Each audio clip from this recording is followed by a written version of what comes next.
There's an infection spreading throughout the church right now. The spirit of the Pharisees, the same Judaizers that killed Jesus, the same spirit that killed all the prophets and the disciples and rejected Christ. In Revelation 2 verse 9 and 3 verse 9, they're referred to as the synagogue of Satan, and the church is falling for their Jewish lies and bowing down to them, whether it's for political reasons, profit, or just because they're brainwashed by the ultimate end times boomer fantasy, that of which is referred to as dispensationalism. That you are sons of those who murdered the prophets! You serpents! You brood of vipers! How will you escape being condemned to hell? To you scribes and Pharisees, hypocrites! For you are like whitewashed tombs, but within, if we had lived in the days of our fathers, we would not have taken part with them in shedding the blood of the prophets. So this is a public service announcement for you guys. If your church is on this list, it can mean one of three things. 1, your church or pastors are being bought and paid for, influencing them to say things they wouldn't normally say or preach things they wouldn't normally preach. Or 2, these churches are being targeted by a foreign government propaganda campaign that seeks to influence your beliefs on behalf of a foreign government that has nothing to do with the Bible and everything to do with political manipulation of your Christian beliefs. Or 3, your church may not be bought and paid, but it could be complicit in the spreading of propaganda and false teachings in order to sway the public opinion on behalf of a foreign government.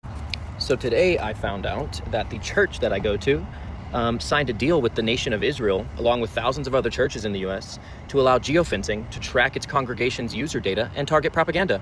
Welcome to Operation IsraelGate, or formerly called Operation Mocking Pastor by Candace Owens, after she exposed Israel as paying American pastors to slam her and other conservatives that spoke out against dispensationalism theology, Zionism, and the false idea that modern Israel has anything to do with the Bible.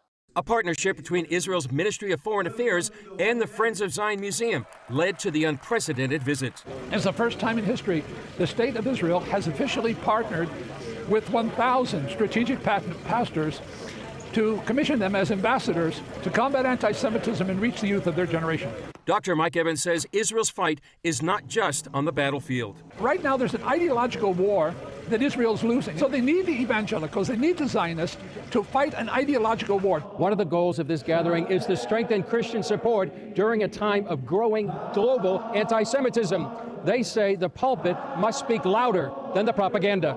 So it's just, I think, an extraordinary time for pastors to go to their pulpits and to speak with clarity and with boldness and to push back on the anti-Semitism, the bigotry that is being pushed toward Jewish people and toward the people of Israel. Unfortunately, the pulpit has become quiet about those things. We've allowed cultural voices to speak louder to the congregation than the pastors have on these topics. So it's been motivating to make sure that we go back and bring the message of who Israel is to the Lord, and our role as Christians to continue to support and pray for Israel. There's a growing cancer within the evangelical movement in America where people are thinking Israel doesn't matter and there's nothing biblical about our relationship to Israel. This is very dangerous.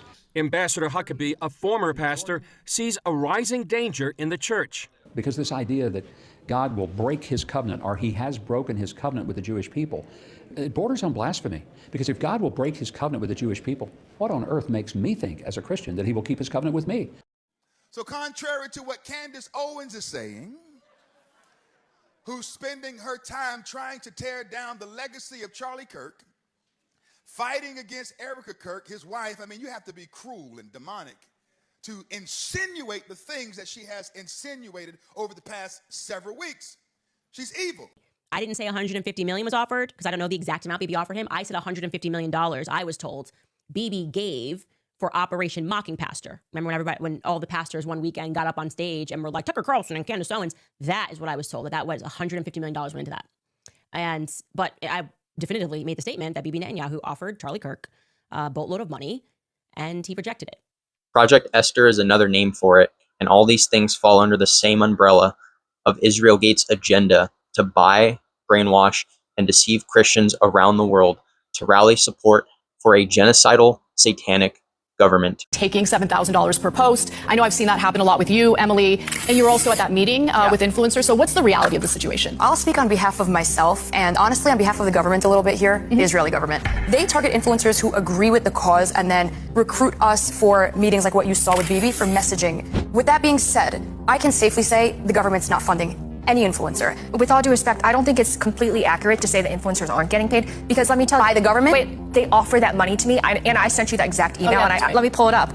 The Consulate General of Israel, okay, wrote me an email offering to pay me to go to Israel. They would pay all my expenses and also pay me, and then they offered to give me a spot for my guest.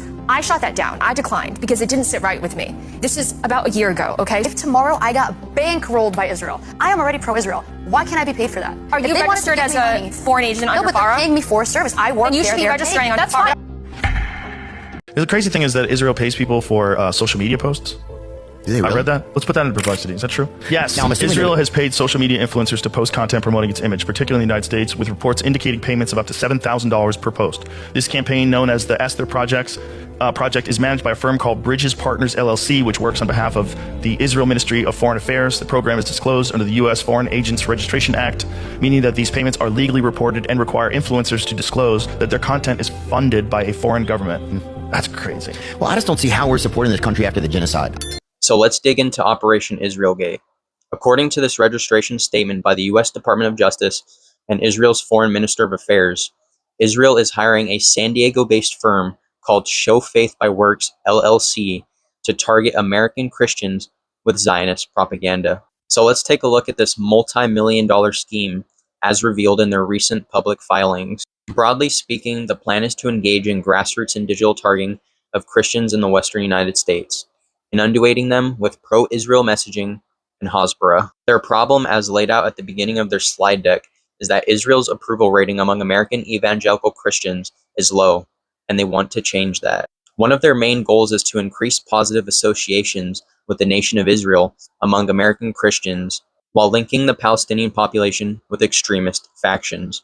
And yes, read that again, the entire Palestinian population, even though our Christian Palestinian brothers are completely innocent.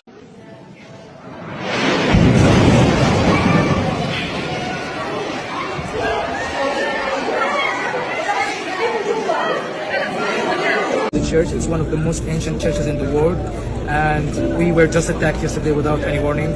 I would like to say that nobody is safe in Gaza, regardless of religion, regardless of your involvement in anything. Nobody is safe.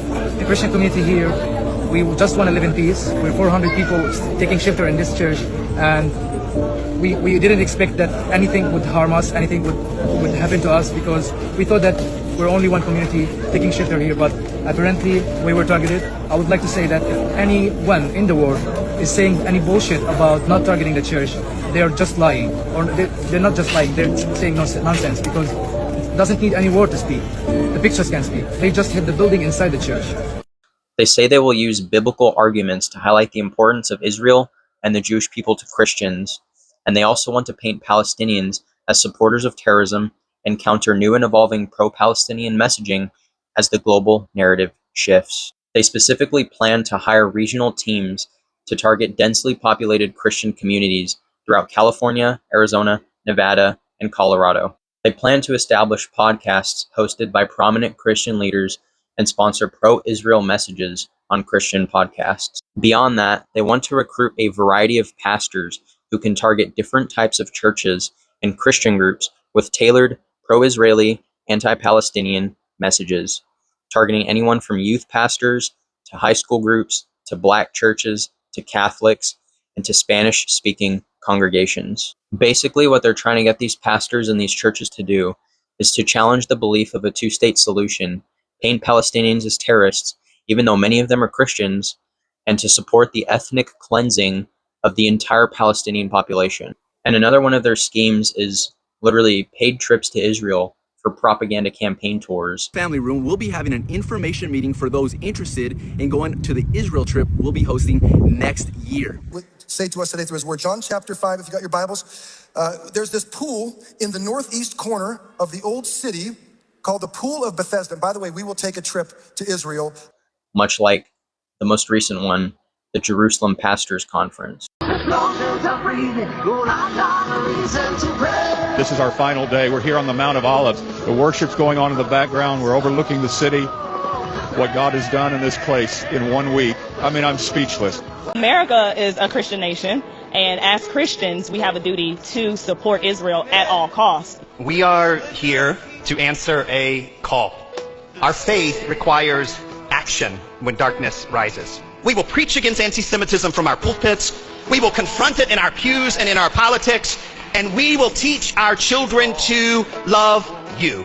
The world should be ashamed of itself that it would treat 15.8 million people as though they are the source of the troubles of this earth, when in fact they've been one of the greatest sources of gift to the whole world. The biggest takeaway is teaching our kids, our younger generations, our middle school, our high school students to pray for Israel, to take care of Israel, to support Israel. Our job is not to make you look good, American Jews. What do you have to worry about?